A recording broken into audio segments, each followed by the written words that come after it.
तो फ्रेंड्स हमें यहाँ पे तीन चीजें समझ में आ गई कि हीट इंजन क्या है, उसका प्रिंसिपल क्या है और उसका वर्किंग क्या है। ठीक है, अब यहाँ पर हमें पता करना है कि इसके अंदर जो कितना वर्क हुआ, मतलब इसके वर्क को अगर हम लोग कैलकुलेट करना चाहें तो कैसे कर सकते हैं। तो बहुत सिंपल है, इसके वर्क को कैलकुलेट किया जाता है हीट की मदद से। कि मान लीजिए कि मैंने इसको इतनी हीट दी, Q1 हीट दी रिजर्वायर से, और इसने थोड़ी सी हीट जो है बाहर निकाल दी, मतलब जो Q2 है हीट बाहर निकाल दी। तो मुझे उस हीट की वैल्यू पता करनी है जिसको वर्क डन में कन्वर्ट किया गया। ठीक है, तो मैथमेटिकली अगर हम लोग सोच के देखें कि मान लीजिए कि मैंने इसको 5 जूल का एनर्जी दिया, 5 जूल का हीट दिया, और इसमें से इसने 2 जूल का हीट रिजेक्ट कर दिया, तो मुझे पता लगाना है कि कितनी हीट इसने वर्क में कन्वर्ट करी। तो बहुत सिंपल है कि W इज इक्वल टू में Q1 minus Q2, 5 minus 2 is equal to में 3 जूल, यानी कि इस 3 जूल हीट का इसने वर्क में कन्वर्जन किया, बाकी 2 जूल तो बाहर निकाल दी ना। तो वर्क की वैल्यू हमारे सामने निकल के आएगी W इज इक्वल टू में Q1 माइनस Q2। ठीक है, ये हो जाता है इसका वर्क। अब फ्रेंड्स सवाल ये उठता है कि कौन सा हीट इंजन कितना अच्छा वर्क कर सकता है, मतलब कौन से हीट इंजन में सबसे ज्यादा हम लोग वर्क करवा सकते हैं। तो वो डिपेंड करता है उस इंजन की एफिशिएंसी पे, यानी कि इसकी एफिशिएंसी कितनी है। एफिशिएंसी से मेरा मतलब है कि वो ज्यादा से ज्यादा हीट को वर्क में कन्वर्ट करे, ऑब्वियसली बात है। तो उसके लिए अगर हम लोग कैलकुलेट करें इसकी एफिशिएंसी, तो एफिशिएंसी को हम लोग लिखेंगे एन से, इस नीटा से। ठीक है, इज इक्वल्स टू में इस पूरी की पूरी प्रोसेस में किया गया वर्क, यानी कि W अपॉन में इसको टोटल दी गई हीट Q1। भाई इसने काम किया 3 जूल का, नीचे मैंने रख दिया 5। ठीक है, तो मुझे पता चलता है कि इसकी एफिशिएंसी कितनी हुई, 3/5 इसमें कितनी हो गई 0.6, यानी कि 60% इसकी एफिशिएंसी है। ठीक है, इसी तरीके से तो हम लोग कैलकुलेट करेंगे, यानी कि नीटा इज इक्वल टू में total work done by the engine upon में Q1, और हमें पता है कि W इज इक्वल टू में क्या होता है Q1 माइनस में Q2। तो यहाँ पे लिख सकते हैं नीटा इज इक्वल टू में Q1 माइनस Q2 अपॉन में Q1, और इसको सोल्व करके लिखेंगे तो नीटा इज इक्वल टू में 1 माइनस Q2 अपॉन में Q1। तो ये हो जाता है एफिशिएंसी का फॉर्मूला। वैसे तो एफिशिएंसी का फॉर्मूला यही हो जाता है कि टोटल वर्क डन अपॉन में उसको टोटल दी गई हीट, यानी कि टोटल दी गई Q की वैल्यू। ठीक है, तो ये हो जाता है इसका फॉर्मूला। इसको दूसरे तरीके से अगर आप चाहें तो लिख सकते हैं, इस Q की जगह आप लोग टेम्परेचर का T लिखेंगे, क्योंकि हीट को हम लोग टेम्परेचर के अंदर ही कैलकुलेट कर पाते हैं। हम लोग डायरेक्ट नहीं बता सकते कि कितनी हीट है, हम लोग थर्मोमीटर की मदद से या फिर किसी और डिवाइस की मदद से इसका टेम्परेचर नापते हैं।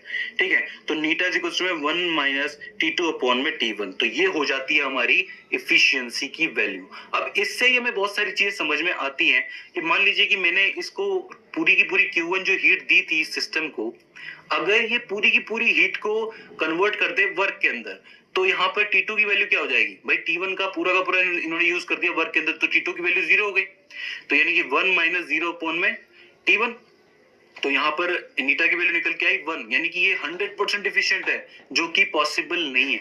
किसी भी थर्मोडायनेमिक सिस्टम के अंदर या किसी भी सिस्टम के अंदर 100% एफिशिएंसी वाला सिस्टम बनाना या 100% एफिशिएंसी वाला इंजन बनाना पॉसिबल ही नहीं है। क्योंकि यहाँ पर अगर T2 की वैल्यू 0 हो जाए, तो इसका मतलब यहां से मैंने हीट दी तो सही, यहां से रिजर्वायर से हीट इसके अंदर गई तो सही, लेकिन आगे नहीं बढ़ी।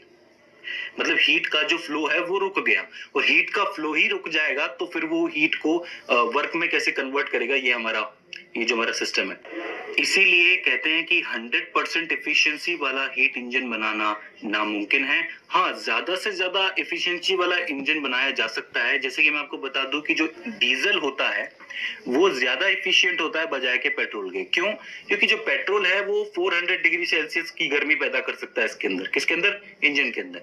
वही है जो हमारा डीजल है वो 700 डिग्री सेल्सियस की जो गर्मी है वो पैदा कर सकता है। ठीक है, वही जैसे इसको फॉर्मूले से समझने की कोशिश करें कि मान लीजिए कि मैंने इंजन के अंदर पेट्रोल डाला और यहाँ पे T1 की वैल्यू 400 है, तो 400 से मैंने T2 को डिवाइड किया तो कुछ वैल्यू आई, और एक में से इसको डिवाइड किया तो ये कुछ वैल्यू निकल के आ सकती है हमारे सामने।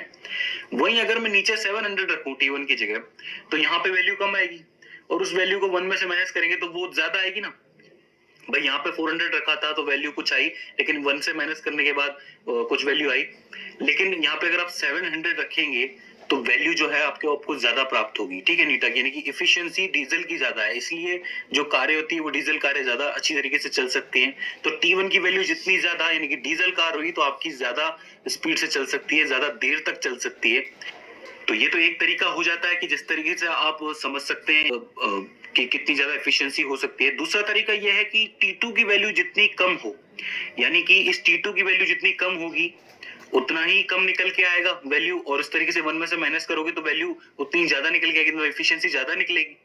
ठीक है, तो इसका मतलब अगर कोई गाड़ी यहाँ पर चल रही है, हमारे राजस्थान के अंदर चल रही है, और उसी गाड़ी को अगर मैं जम्मू कश्मीर के अंदर चलाऊंगा, क्योंकि वहां पे वेदर जो है वो कम है, उसका जो टेम्परेचर है वो कम है वेदर का, तो टेम्परेचर कम होगा तो मोर एफिशिएंटली चल पाएगी गाड़ी। मतलब अगर यहाँ पे 20 किलोमीटर चल रही है तो वहां 22 किलोमीटर, 23 किलोमीटर, 25 किलोमीटर भी चल सकती है। ठीक है, तो इन दोनों चीजों पर डिपेंड करता है। नीचे वाला टेम्परेचर जितना ज्यादा हो, यानी कि T1 जितना ज्यादा हो उतना एफिशिएंट, ऊपर वाला टेम्परेचर यानी कि T2 जितना कम हो उतना ज्यादा एफिशिएंट। ठीक है, इस बात का ध्यान रखना है। इसी तरीके से ह्यूमन बॉडी के अंदर भी होता है। आप देख लीजिए कि आप समर्स में जितना काम नहीं कर पाते उससे ज्यादा काम आप विंटर्स में कर लेते हैं, क्योंकि बाहर का टेम्परेचर कम होता है और हम जो है ज्यादा एफिशिएंटली काम कर पाते हैं। गर्मियों में टेम्परेचर ज्यादा होता है तो हम उतना एफिशिएंटली काम नहीं कर पाते। तो ये जो हमारी बॉडी है ये भी हीट इंजन के थोड़े से प्रिंसिपल को फॉलो करती है। तो फ्रेंड्स, ये हो जाता है हीट इंजन का प्रिंसिपल हो जाता है।